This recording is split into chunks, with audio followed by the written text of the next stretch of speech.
Pues nada, antes que nada agradecerte que nos concedas tu tiempo para poder hablar y te preguntaría directamente por la situación actual de Pedro Castillo, cómo se encuentra y si durante este periodo en algún momento habéis llegado a dudar de que la seguridad de su integridad física o habéis llegado a dudar de que existieran amenazas contra su vida. Bueno, sí, actualmente Pedro Castillo se encuentra en una situación en que le han impuesto de manera arbitraria, de manera ilegal, un mandato de prisión preventiva de 18 meses y bueno, luego ahora nuevamente han fabricado otro incidente para imponerle 36 meses de prisión preventiva como parte de una venganza política de la derecha y para anularlo, además de vengarse, anularlo políticamente, porque saben, entienden que en la actualidad es el político con mayor liderazgo y arrastre electoral entre la población. Entonces, para ellos es un peligro y es un peligro también porque la población ha hecho uso de su derecho a la insurgencia para pedir la restitución de Pedro Castillo, no solo su libertad. Entonces, esto resulta peligroso para ellos si se tiene en cuenta que son decenas de empresas transnacionales que este año van a tener los contratos pues vencidos. Entonces, esa es la situación que se presenta. Y bueno, no contentos con ello, dentro de la prisión lo vienen hostigando, hay un hostigamiento hacia Pedro Castillo y obviamente eso atenta también contra su salud y su vida. Se le niega la atención médica especializada cuando lo necesita. Es así que, por ejemplo, un tema intestinal no quiso ser atendido y durante varias semanas un tema también auditivo que él tiene tampoco ha sido atendido y entonces además no cuenta con teléfono. Sin embargo, el otro reo que se encuentra ahí, el ex dictador Alberto Fujimori, cuenta con un teléfono para hacer sus llamadas, digamos, cuenta con una ambulancia, lo hacen atender de inmediato ante cualquier molestia, lo cual no está mal, ¿no? Lo mal es que se haga un trato diferenciado. Y además, cada saludo que aparece en la cuenta de Twitter, que está a nombre de Pedro Castillo, por parte de las autoridades penitenciarias, implica castigarle cortándole la visita familiar. Entonces, ese tipo de venganza se viene perpetrando contra el presidente Pedro Castillo. En este sentido, podemos hablar entonces de que, haciendo ese paralelismo que nos acabas de señalar, la situación que está viviendo Pedro Castillo y las reivindicaciones que tradicionalmente se ha hecho por parte de la derecha peruana con Fujimori, vemos que actualmente existe una desigualdad clara entre las dos situaciones carcelarias de ambos exmandatarios. Sí, es totalmente notorio, evidente, el trato diferenciado y el odio que se le profesa a Pedro Castillo como parte del odio de clase contra los sectores populares que lo llevaron al Palacio de Gobierno. Entonces eso es lo que podemos apreciar y claro, en el fondo es también parte de la carga clasista que hay, la represión no solo se desata contra Pedro Castillo, sino que se ha extendido al pueblo y hay no solo cientos de presos políticos, sino además ya van más de 70 asesinados. Y el factor común de todos los asesinados, de todos los presos, de todos los apaleados, gaseados, es que son quechuas o aymaras. Entonces es, digamos, campesinado indígena, incluido Pedro Castillo. Y eso, bueno, eso se practica acá, digamos, la clase dominante, cree ser la nobleza que existió durante el virreinato, o cumple ese rol, ¿no? O sea, con la llamada independencia o guerras de independencia no cambió casi nada. Entonces, estamos en una situación en que las clases dominantes que se instauraron o que instauraron una república criolla en el Perú, simplemente aseguraron intereses y aquí nos encontramos. Bueno, digamos, los votos de Pedro Castillo son el caudal de votantes que rechaza el ultraliberalismo, que nos ha dejado prácticamente sin salud pública, sin educación pública. Lo que existe respecto a educación y salud son simplemente una especie de muestras como para decir que sí, todavía existe salud pública o seguro de salud, o todavía existe educación pública. Cada vez va reduciéndose más el ámbito de atención a las necesidades de salud, de educación, ¿no? Y va incrementándose la población que solamente se atiende, digamos, en el ámbito privado. Esto es producto de la Constitución fujimorista que precisamente la población pretende cambiar. Y ya ni hablar, ¿no? Algo tan sensible como la vivienda no es objeto de una política social. La vivienda es netamente para este modelo económico una mercancía. Y es por eso que la gente más empobrecida y que ni siquiera es elegible por los bancos para prestarles dinero, porque los sectores medios lo que hacen es comprar viviendas, endeudándose para toda la vida con los bancos y comprar algún departamento, algún estrecho departamento de los que hoy abundan y se construyen, y los que no tengan para o no esté a su alcance ese tipo de endeudamiento, entonces lo que hacen es y digamos buscar en las laderas de los cerros y ahí instalar su vivienda. Entonces cuando hay lluvias, aluviones o como le llaman acá huaicos, y que está sucediendo ahorita hace una semana, entonces esas casas son arrastradas por la corriente, se destruyen todas las cosas de las pocas pertenencias que tienen personas. Entonces no hay una política estatal, social de vivienda, porque finalmente a ellos no les interesa. Ellos tienen departamentos o viviendas de lujo, lugares exclusivos. Entonces eso es lo que podemos apreciar. En este sentido, nos dibujas un panorama de suma desigualdad en el Perú, en el que existen claras tensiones y cada vez un desamparo mayor de la clase trabajadora.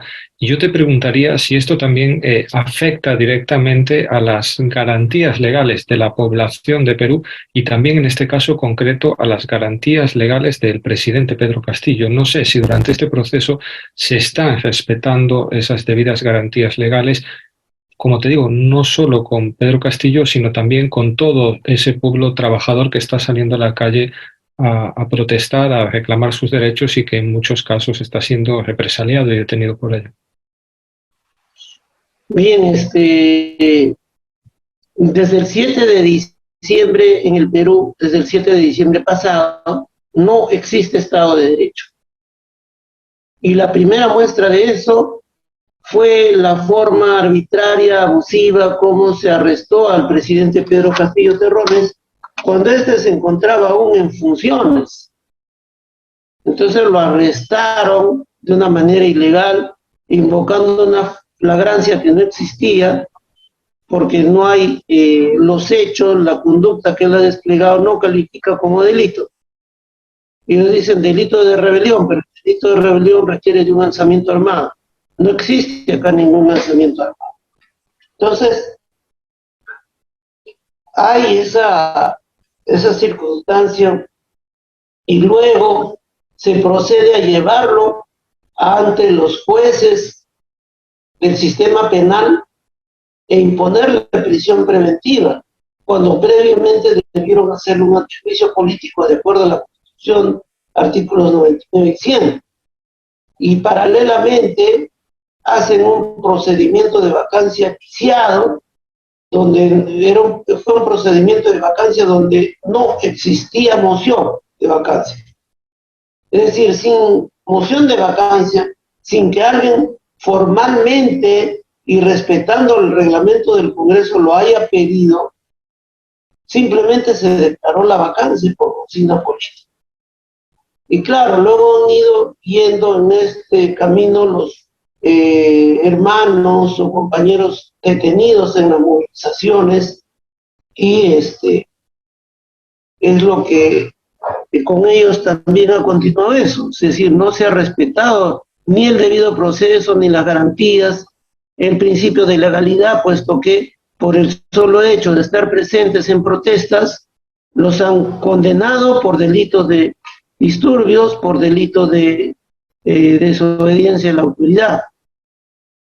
Entonces, eso es lo que podríamos comentar al respecto. No existe Estado de Derecho en el Perú, no existe lo que se llama democracia, no hay división de poderes. Se ha hecho todo este procedimiento más bien para traerse abajo a la democracia y desconocer la voluntad popular. Entonces, simplemente eso es lo que viene dándose. ¿Y cómo definiría lo que sucedió el pasado 7 de diciembre? Hemos visto diferentes versiones, pero nos interesaría saber especialmente cuál es la suya y cuál es la que le transmite Pedro Castillo.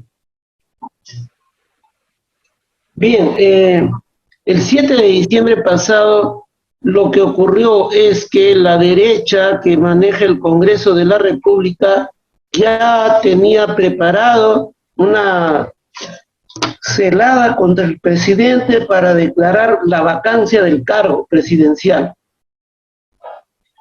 Entonces, en esas circunstancias, el presidente Pedro Castillo, el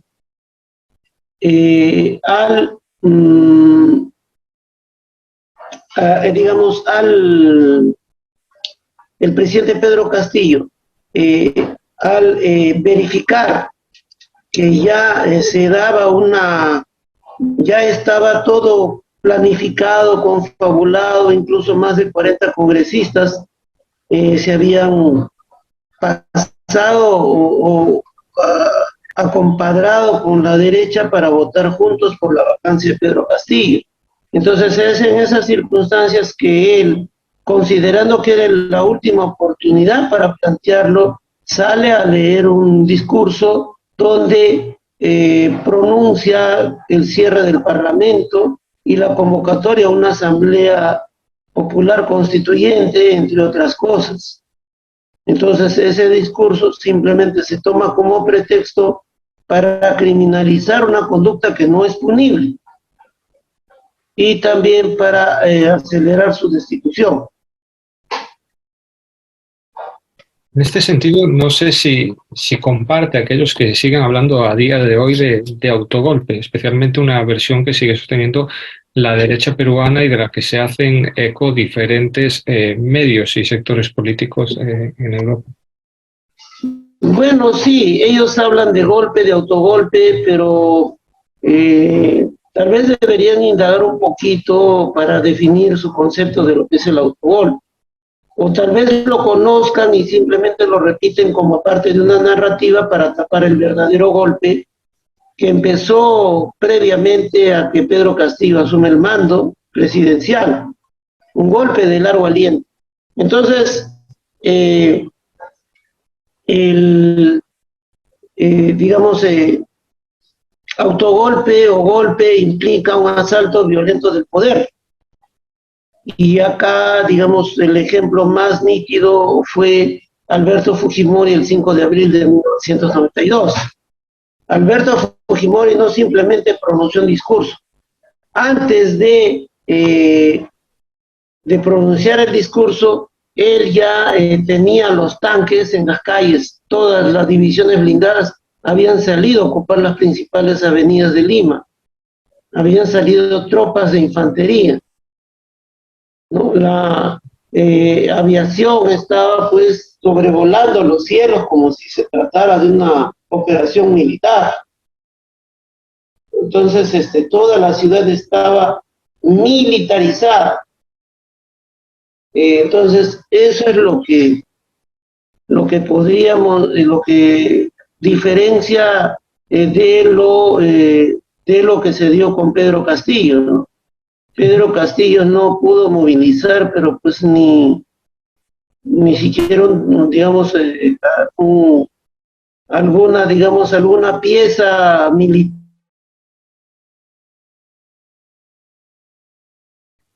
Un manifiesto sabiendo que no tiene apoyo ni de las Fuerzas Armadas, ni de las Fuerzas Policiales, tampoco de ningún colectivo armado. Entonces, lo que él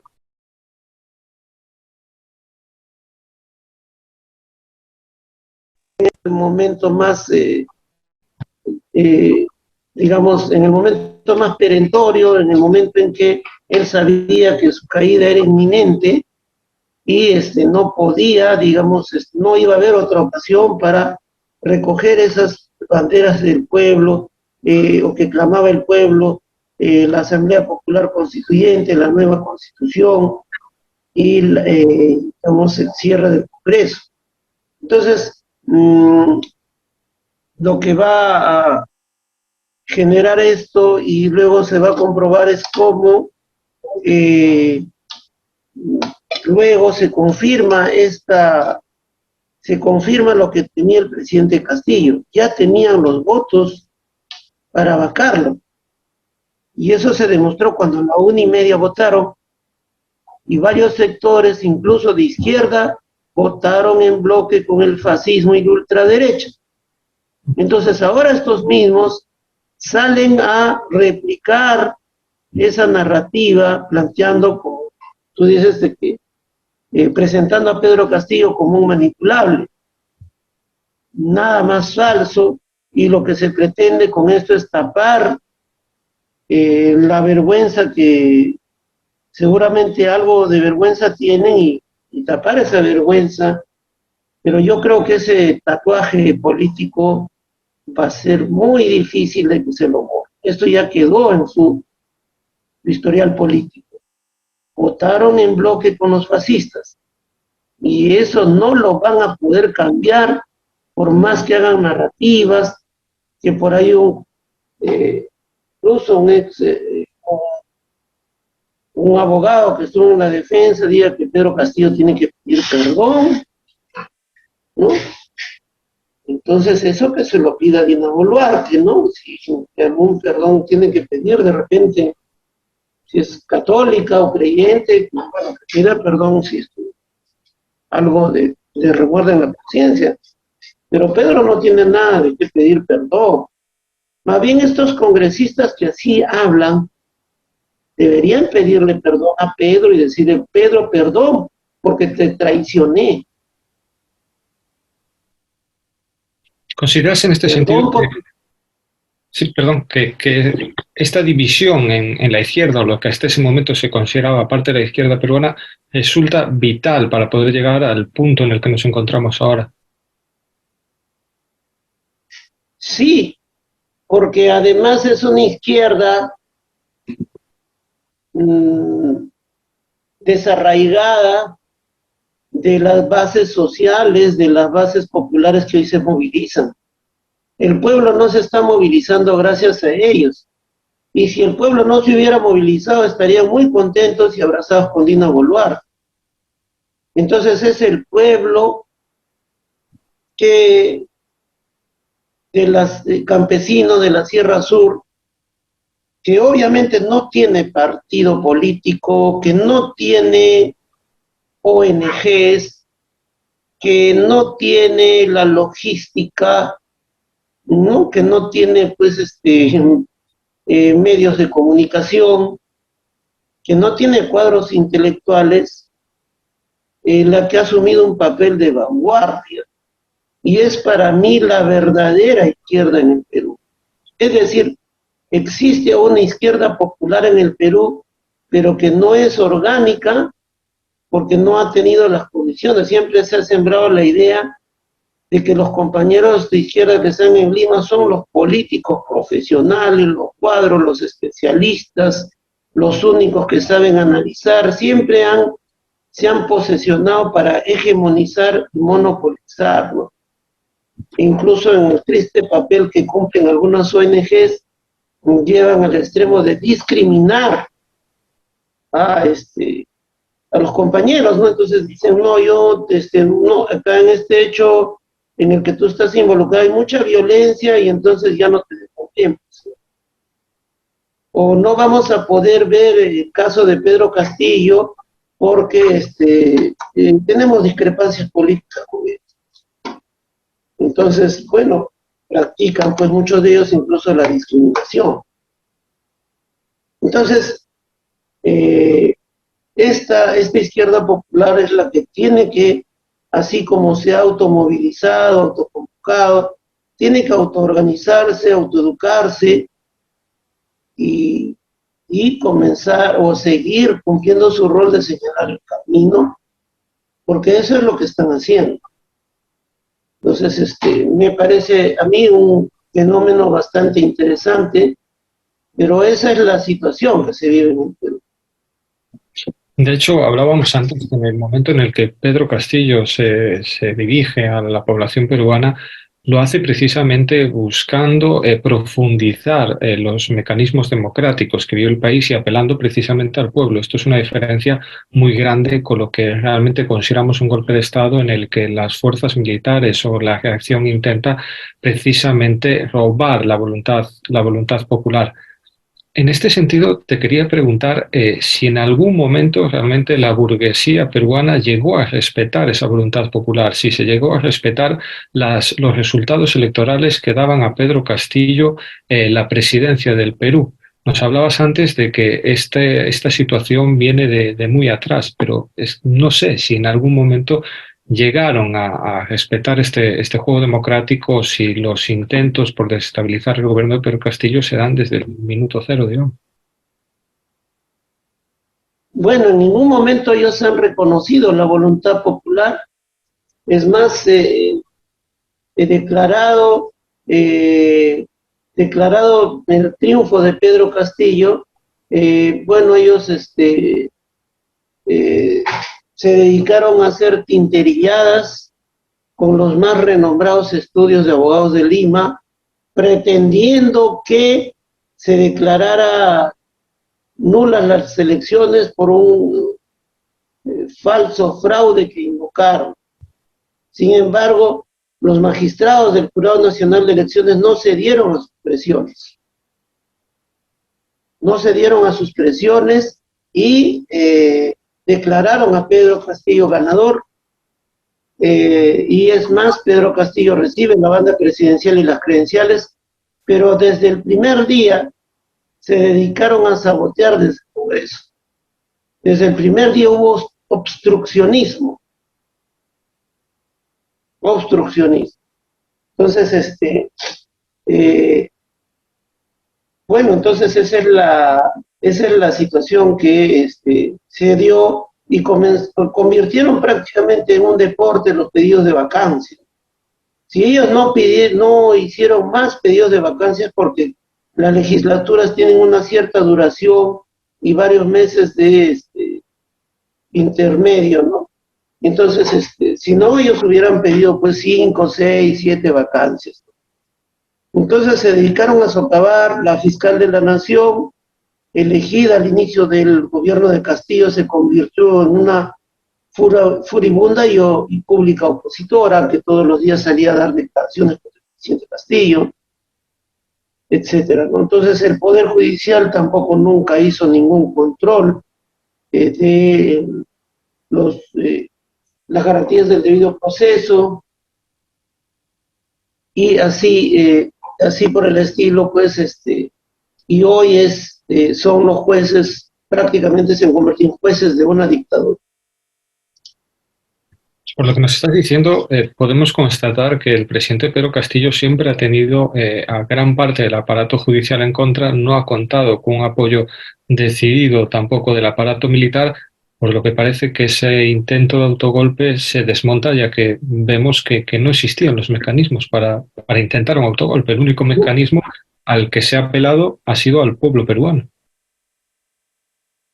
Sí, solo se apeló al poder constituyente del pueblo peruano, que se declaró en insurgencia a través del artículo 46 de la Constitución, y bueno, que si bien actúa dentro de lo que es el derecho de insurgencia, lo hace sin armas, ¿no? Entonces, sin embargo, son acusados de terrorismo y etc. También hemos visto como en alguna de las versiones que se ha transmitido desde la prensa internacional se ha llegado a, digamos, a dejar ver que Pedro Castillo pudo actuar de una forma guiada, o que quizás otras personas guiaron su actuación.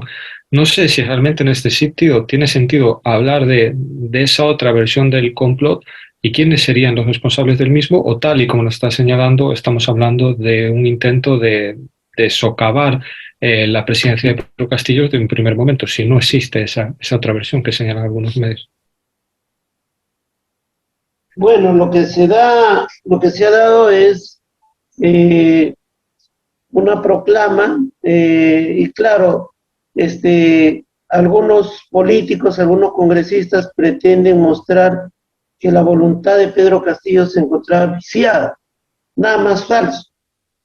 Y el presidente Castillo está muy enfadado cada vez que escucha este tipo de versiones, de que él estaba drogado, de que él estaba enlazado.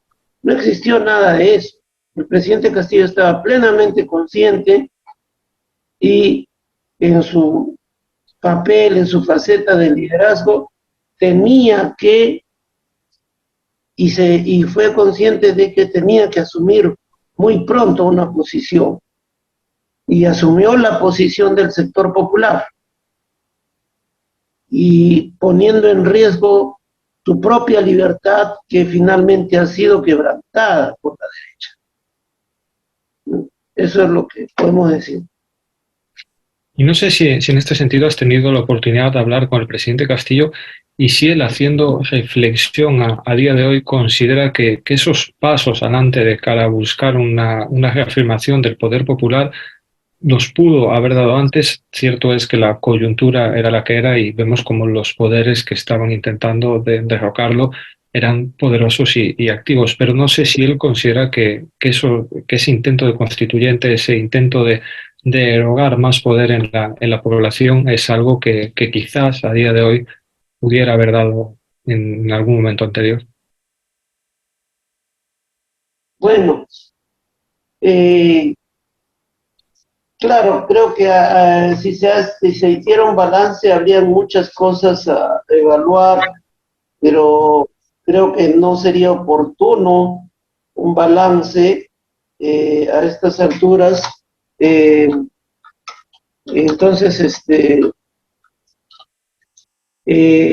no sería oportuno, y serviría tal vez digamos, a la demolición que siguen haciendo con Pedro. O sea, Pedro no lo dejan en paz ni teniéndolo en prisión. Todos los días los titulares siguen siendo como si Pedro siguiera en el poder.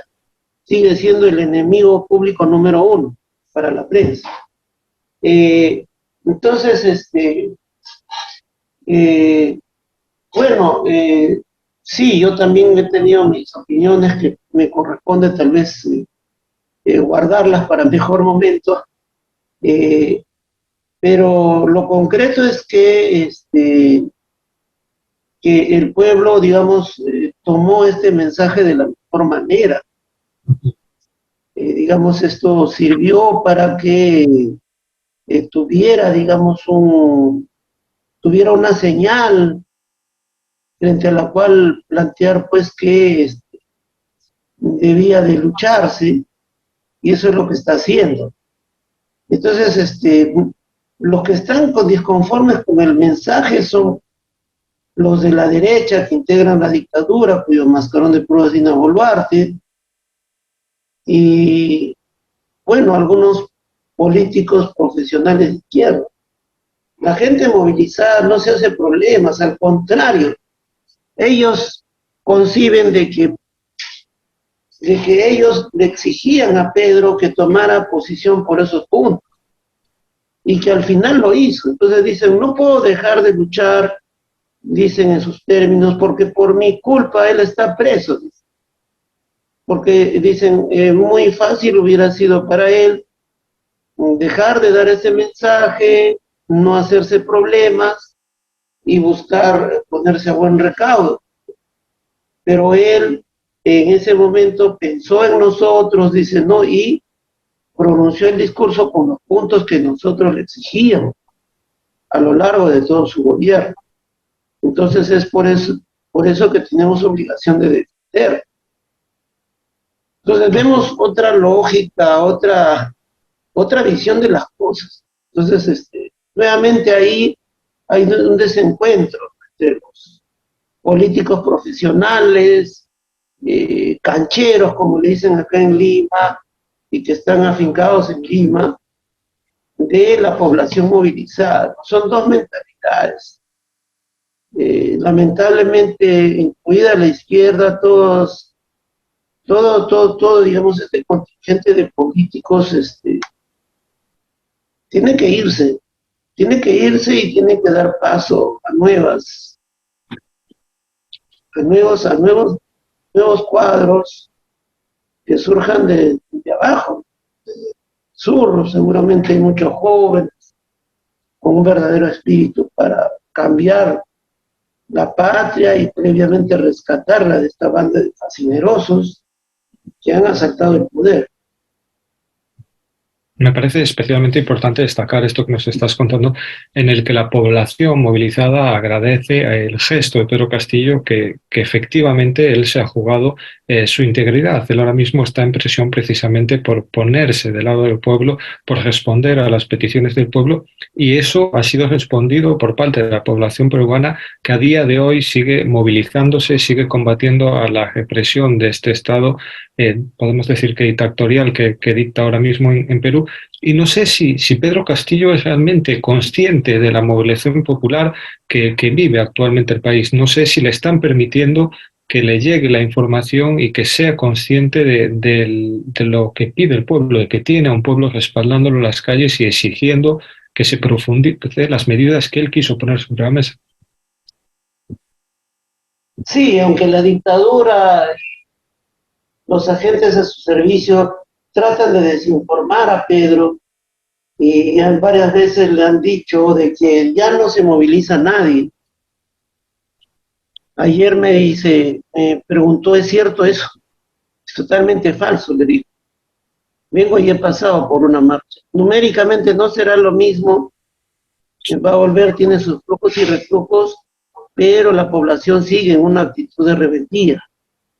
Incluso la dictadura envió a un abogado infiltrado que aprovechando de que Pedro le permitió ingresar a manera de consulta, se hacía pasar por abogado de Pedro Castillo y pidió que los manifestantes dieran una tregua tomando el nombre de Pedro Castillo.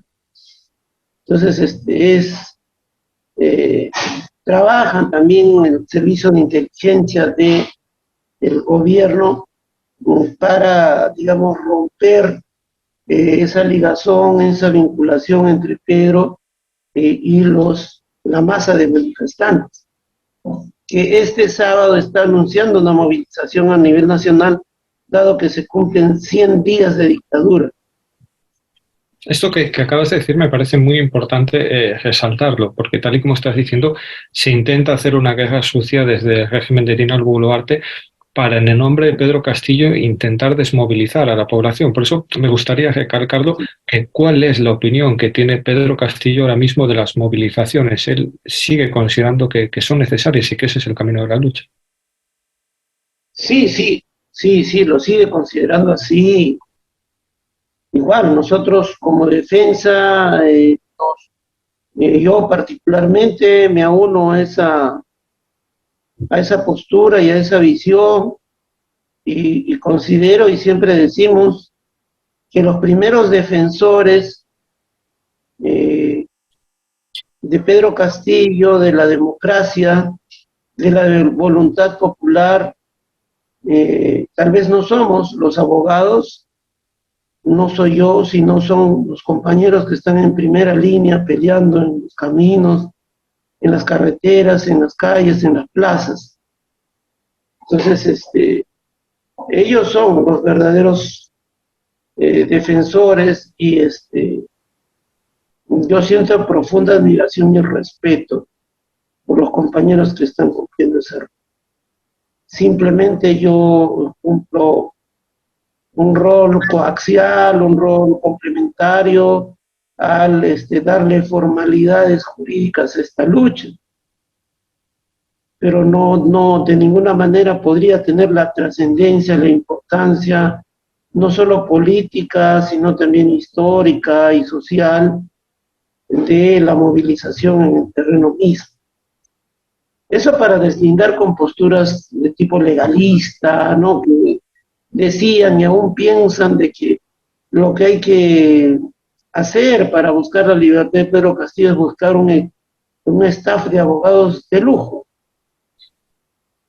Entonces, que una concepción que obviamente es ajena a... En este sentido podemos hablar de que la estrategia que estáis encarando es también una estrategia en un grado político. Digamos que la libertad de Pedro Castillo, en cierto sentido, no tendría sentido si no supone una libertad que ponga la verdad sobre la mesa y también que permita al pueblo avanzar de cara a un proceso democrático, que es realmente por lo que Pedro Castillo está en prisión y por lo que hoy en día la población peruana está luchando. Sí, definitivamente, si es que en el Perú no hay respeto por las normas, no se aplican las normas, entonces la defensa necesariamente es jurídica y política, principalmente política.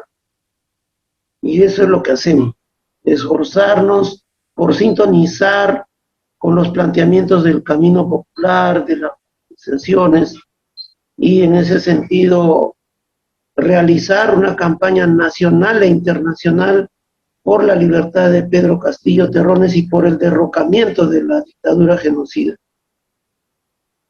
No sé qué camino esperan que quede legalmente por delante, si piensan que se le van a poner muchas piedras en el camino, si se puede esperar que se cumplan las normas mínimas, no sé para qué están preparados ahora mismo. Sí, bueno, nosotros estamos abriendo, digamos, hemos realizado una labor en Ginebra para presentar el caso del presidente Pedro Castillo Terrones ante el Comité de Derechos Humanos de la ONU y el caso del Perú. Hemos logrado ese objetivo, creemos que ha sido una buena tarea, una buena labor, así como en las diversas relatorías de las Naciones Unidas. Entonces se nos cerraron las puertas con las instituciones judiciales internamente, también con la OEA, que es parte de quienes respaldan el golpe de Estado derechista y respaldan a la señora Dina Boluarte. Entonces, por eso es que hemos acudido a Naciones Unidas y fue el motivo de nuestra presencia semanas atrás en Ginebra, Suiza. En todo este proceso se pueden adivinar intereses foráneos, digamos, pero no sé si solo en ámbito estatal, si también empresariales, no sé qué papel considera que existen las presiones o los intereses de fuera de Perú en toda la situación que está viviendo ahora su país. Bueno, sí, efectivamente, 1 de enero, se cumplieron 30 años de la vigencia de la Constitución Fujimorista. Y entonces, esta Constitución Fujimorista contempla los llamados contratos ley. O sea, un contrato privado entre el Estado y una empresa privada se le da un peso, una fuerza de ley. Entonces es de obligatorio cumplimiento y ya no se puede cuestionar, no se puede renegociar, no se puede resolver, porque es una ley. Es un contrato y ya es una ley. Entonces, pero estos tenían una vigencia de 30 años y estos ya se están cumpliendo. Entonces hay decenas de empresas transnacionales mineras que pretenden negociar, entrar a una nueva negociación, pero digamos, una nueva negociación en las peores condiciones para el Perú. O sea, mantener las condiciones paupérrimas, que obviamente se engrosan pues las ganancias y que no haya ningún tipo de replanteamiento como en Bolivia. Y no sé, en este sentido, ¿qué papel consideras que ha podido jugar la prensa, tanto en el interior del Perú como la prensa internacional? Estamos viendo como muchos de los titulares, tú antes lo señalabas, continúan siendo muy agresivos contra el presidente Pedro Castillo, pero también en algunos puntos incluso contra los manifestantes, lanzando acusaciones que realmente parecen intentar criminalizarlos. Sí, bueno, la prensa durante todo el periodo de administración de Pedro Castillo le declaró la guerra porque Pedro Castillo les negó los millonarios contratos de publicidad que ellos tuvieron con los gobiernos anteriores y que se formó una especie de corruptela para que a cambio del dinero que le daban a cada empresa periodística, estos se mantenían callados y sin cuestionar nada. Entonces, eso por un lado. Ahora, por otro lado, la prensa, en la actualidad, la prensa de la dictadura es la que difunde la narrativa del golpe, difunde de que los manifestantes son lo más inofensivo que les dices, vándalos, delincuentes, terroristas, etc. Entonces, bueno, esa narrativa y esa estigmatización perjudica mucho porque varios de ellos, en base a esos titulares de periódicos, les abren procesos penales, les aperturan procesos penales y tienen problemas porque, digamos, muchas veces en los trabajos los empleadores dicen, bueno, estás saliendo en los periódicos, dicen que eres un terrorista, entonces mejor retírate del trabajo. Entonces, esa situación es la que se presenta, ¿no? Respecto a la prensa, ahora la prensa internacional, las cadenas de prensa internacional, pues generalmente que forman parte también de la red de propaganda de Estados Unidos y la OTAN. Bueno, actúa bajo sus parámetros. Y bueno, no solo ataca a Pedro Castillo, sino que encubre las violaciones sistemáticas a derechos humanos. Recordemos, en el 2020, producto del abuso policial, una patrulla de policías estadounidenses dieron muerte a George Floyd, ciudadano afroamericano, y se desató una ola de indignación del pueblo americano con toda la justicia. Salieron a protestar muy fuertemente, muy contundentemente, y no hay nada que cuestionar en eso. Pero las cadenas de noticias también le dieron una cobertura, ¿no? Yo recuerdo ver a la BBC, a CNN, que a cada momento publicaban, pues, sobre esta situación, ¿no? Y la muerte de George Floyd, ¿no? En el Perú ya tenemos más de 70 George Floyd andinos, aymaras o quechuas, pero no despiertan la misma indignación. ¿Será que valen menos las vidas de los andinos que las de un ciudadano americano? No creo. ¿O será tal vez que de manera oportunista se da relevancia a un caso cuando conviene dentro de las rivalidades entre demócratas y republicanos? ¿No? Entonces se utiliza el caso. Pero como ahora Estados Unidos está respaldando a la dictadura de Dina Boluarte y sus secuaces, entonces se invisibiliza. Y las cadenas internacionales se callan. Y la Unión Europea, que condenó el asesinato de George Floyd, hoy día respalda a la tiranía genocida de Dina Boluarte. Entonces, bueno, esas son las ironías del actual mundo unipolar, que algunos dicen que es multipolar. Sí, yo para nada veo multipolaridad, veo una superpotencia y otras potencias que pretenden resistirse, bueno, pero no veo una, en fin, en ese contexto estamos. Nos has narrado cómo las presiones contra los manifestantes desde los medios de comunicación suponen también un perjuicio para sus puestos de trabajo, pues supongo que también para sus relaciones personales.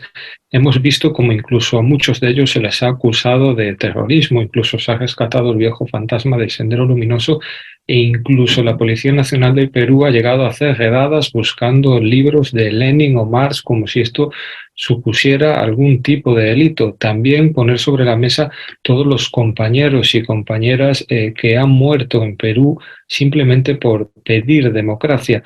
No sé cómo se vive la represión en el país y si sigue a día de hoy siendo tan asfixiante como se ve desde fuera. Parece que se intenta acabar con la voluntad popular a base de plomo directamente.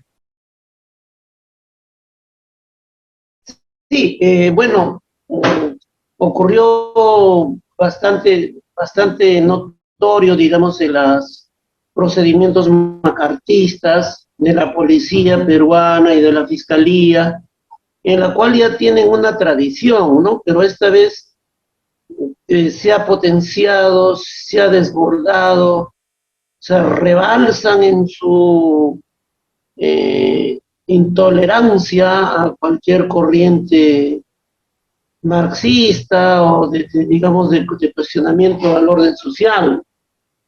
Entonces, y eso se vio, por ejemplo, en el operativo que hicieron contra la Universidad Nacional Mayor de San Marcos. Ingresaron a la vivienda, que era innecesario, porque en la vivienda no se estaba dando ningún evento que directamente les pudiera interesar, porque lo que ellos querían era desalojar a los campesinos que estaban en los jardines casi periféricos de la universidad.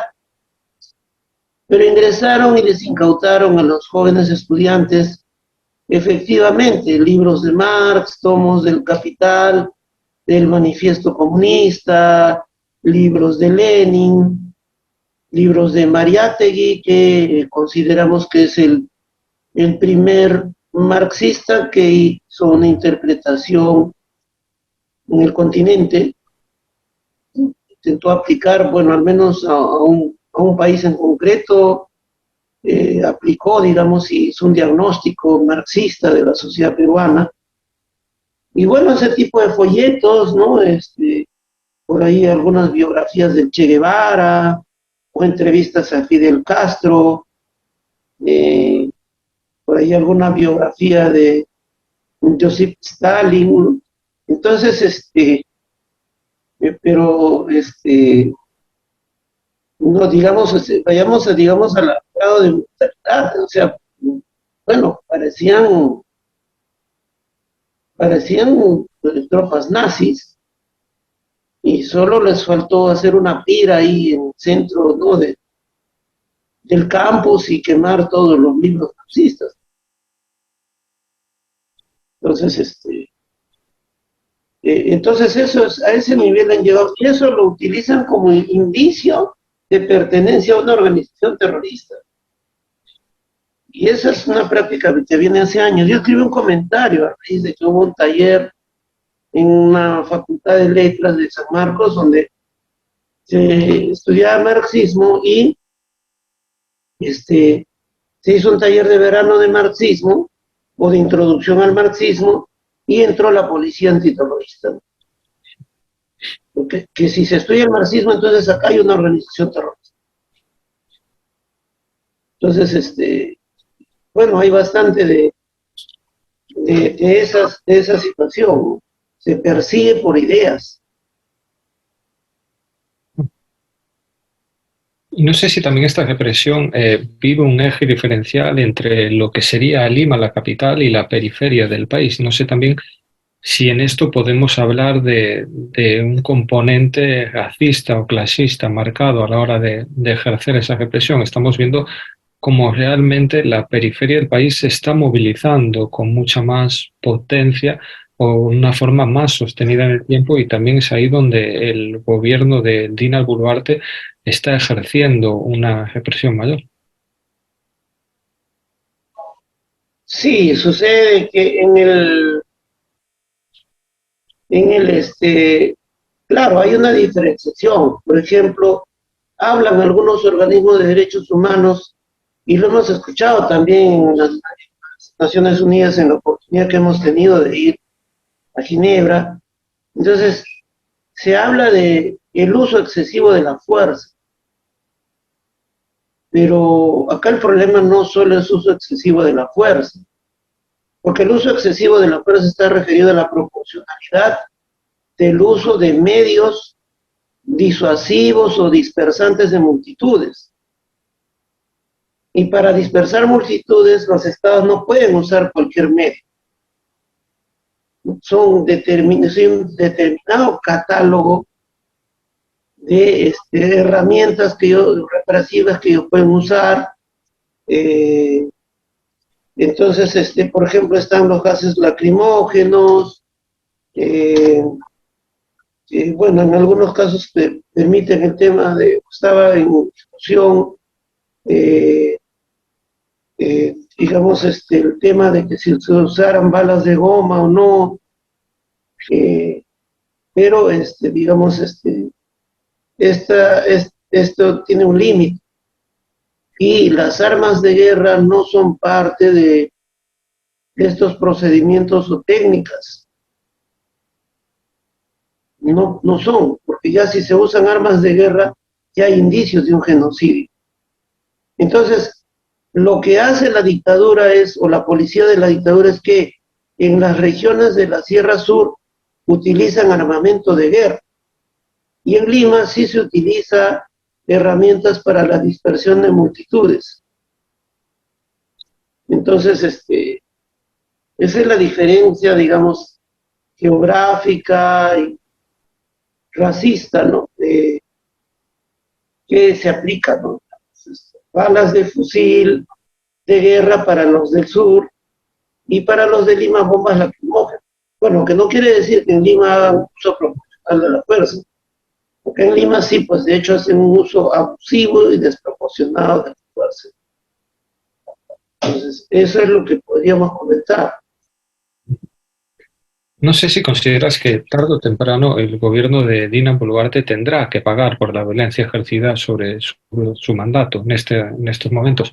Y no sé si consideras también que ella es consciente de que tendrá que pagar por todo lo que está sucediendo. Parece que hasta ahora muchos líderes que se rebelaban contra los gobiernos populares en América Latina parecía que consideraban que podrían salir impune, pero parece que los tiempos están cambiando y especialmente que el pueblo acaba siempre exigiendo responsabilidad.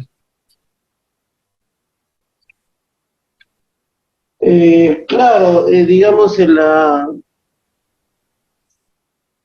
sí, Dina Boluarte, pues, bueno, algunos dicen que está bajo presión, etcétera, pero me parece que no es consciente, parece que a ella le han prometido impunidad, le han prometido cuidarle las espaldas para que ella no pase procesos penales, pero este, lo que va a pasar es todo lo contrario. Tiene ya, digamos, una muestra a su congénere Yanine Áñez.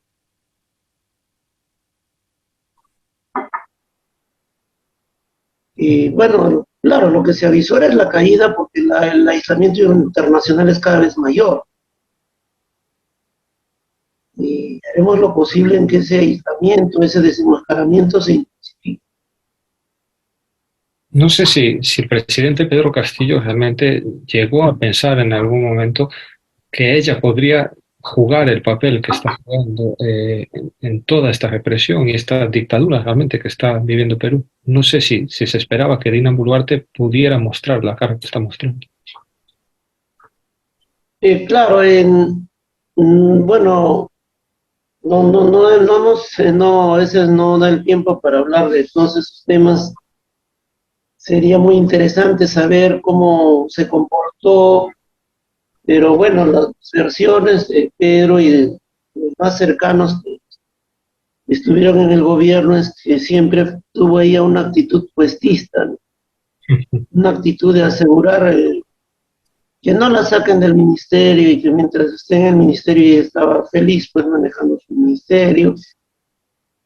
Y, y bueno, claro, debe ser de que durante un buen tiempo ya han venido preparándola para este golpe. Eh, eso es lo que se podría decir. Ahora. Los que han participado en la campaña refieren de que en la primera vuelta ella no movió un solo dedo. Recién cuando Pedro Castillo pasa la segunda vuelta ella aparece. Entonces, es una persona que finalmente nunca creyó en el triunfo popular. Y no sé, viendo la situación actual, ¿qué pasos consideras que se deberían de dar de forma irremediable para poder recuperar la democracia en Perú, para poder recuperar esa voluntad popular? ¿Y qué pasos o qué reivindicaciones de las protestas en este sentido se enlazan, resultan totalmente innegociables o resultan básicos para la población? Bueno, resumiendo, la plataforma de lucha la podemos reducir en los siguientes 5 puntos. La libertad de Pedro Castillo y todos los presos políticos de la dictadura, la expulsión de Dina Boluarte del cargo que usurpa y la restitución del legítimo presidente Pedro Castillo Terrones, la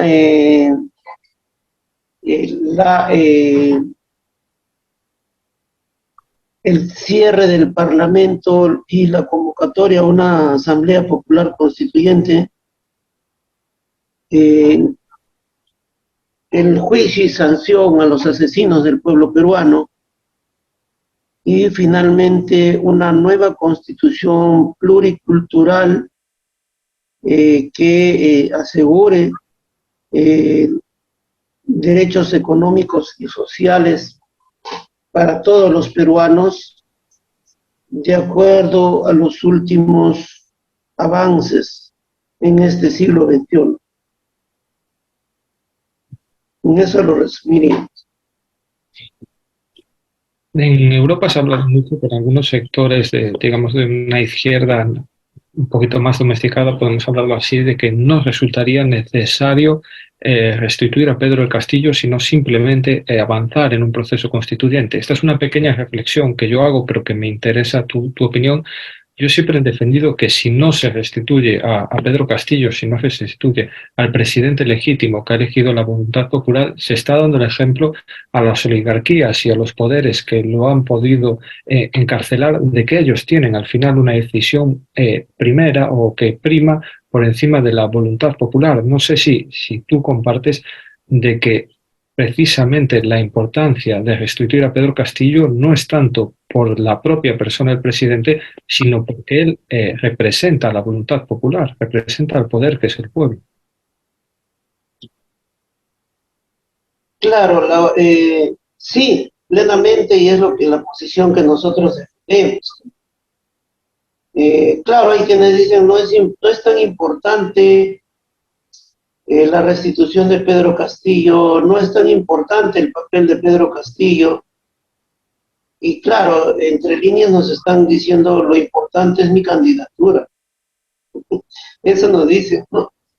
Y yo ya perdí la cuenta, pero entre los compañeros de izquierda acá en Lima, yo había estado contando y ya pasé del medio centenar de candidatos presidenciales.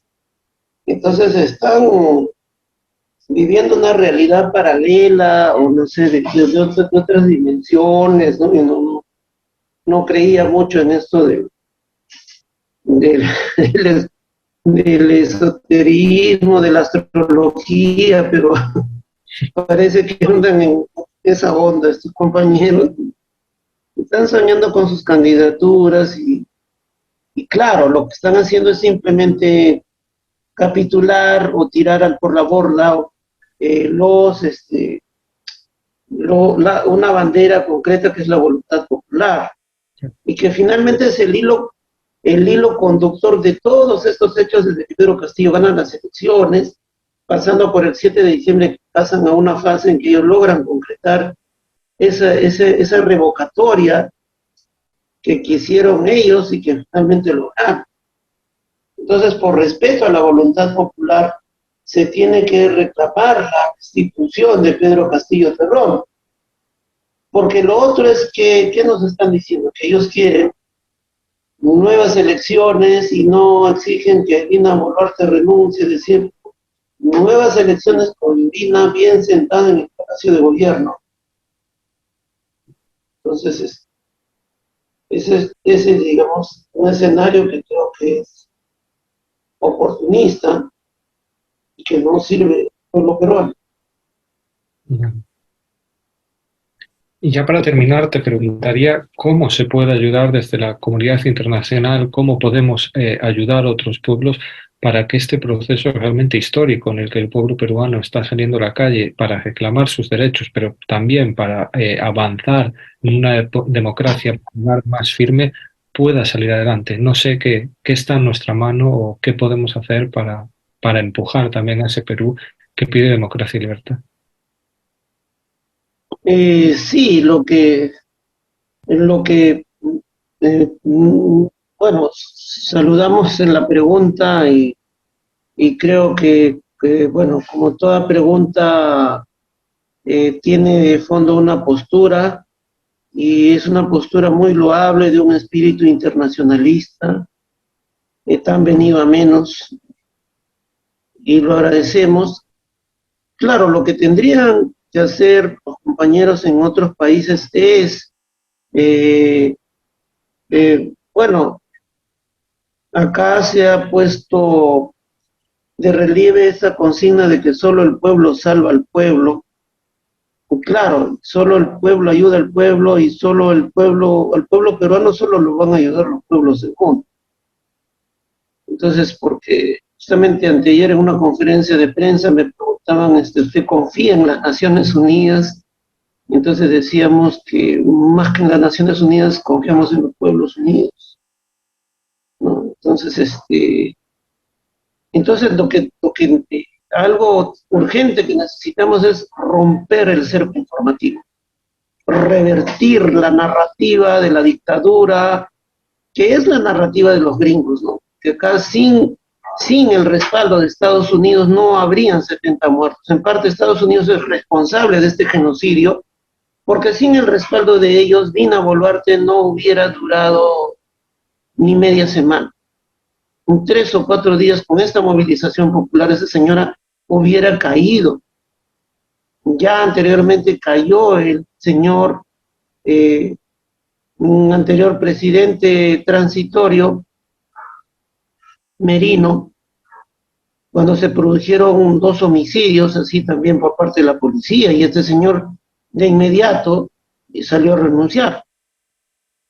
Entonces, hay un cerco informativo que tampoco no permite conocer. Entonces, todo lo que permita visibilizar las víctimas, los atropellos, los abusos, en buena hora, ¿no? Va a servir bastante. Y bueno, ustedes que manejan el tema comunicacional saben cómo hacerlo. Y cualquier otra forma de ayuda a nuestro pueblo va a ser muy bienvenida, oportuna y agradecida, pero creo que algo urgente es romper el cerco informativo y creo que esta entrevista va en ese sentido. Yo le pediría a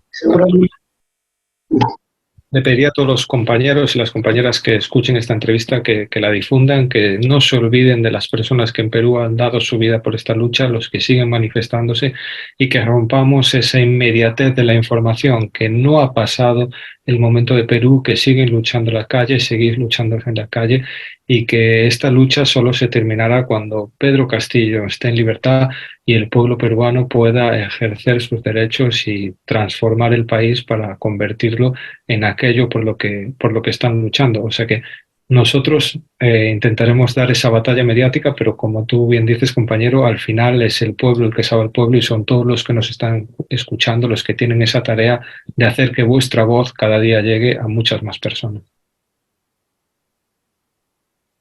Sí, bueno, bueno, nuestro pueblo sigue en esa tarea y bueno, estamos cada uno desde su puesto de lucha apoyando. Y yo muy agradecido a ti, Daniel, a los compañeros de tertulias, muy agradecido por esta entrevista, por esta charla entre compañeros del campo popular, y bueno, muy agradecido también a toda tu audiencia, y siempre estaremos a las órdenes y para poder responder cualquier inquietud, aclarar cualquier situación respecto a la lucha que se libra en el Perú, que es una lucha jurídica y política, principalmente política, desde una línea política popular. Totalmente. Sabes que esta es tu casa y vuestra trinchera es también la nuestra. Estamos en la misma lucha porque lo que afecta a un pueblo también nos afecta a nosotros. O sea que agradecerte que nos hayas concedido tu tiempo, tu claridad y tu valentía a la hora de expresar todas las opiniones que tienes y de ejercer el trabajo que estás ejerciendo. Y también mostrar, como siempre, nuestra solidaridad con el pueblo peruano. Reiterarte las gracias, Daniel, y fuerte abrazo y hasta pronto. Hasta pronto, Wilfredo. No sé, pues nada, agradecerte de verdad, y sabes que tal y como te digo, que esta es tu casa para lo que quieras, y tal y como te he dicho, Chema, cualquier comunicado, cualquier cosa urgente, estamos a las órdenes totalmente. Porque sí que sucede que a veces la gente en Europa busca mucho la inmediatez, y creo que es importante estar dando la batalla, estar recordando lo que está sucediendo para que nadie baje los brazos, igual que allí no los bajáis. Y si vosotros no os lo podéis permitir bajar, nosotros tampoco deberíamos. Bien, creo que es muy claro y preciso, y me despido de Chema y de todos los compañeros allá en Madrid. Perfecto. No te robamos más tiempo. Hasta pronto. Un abrazo fuerte.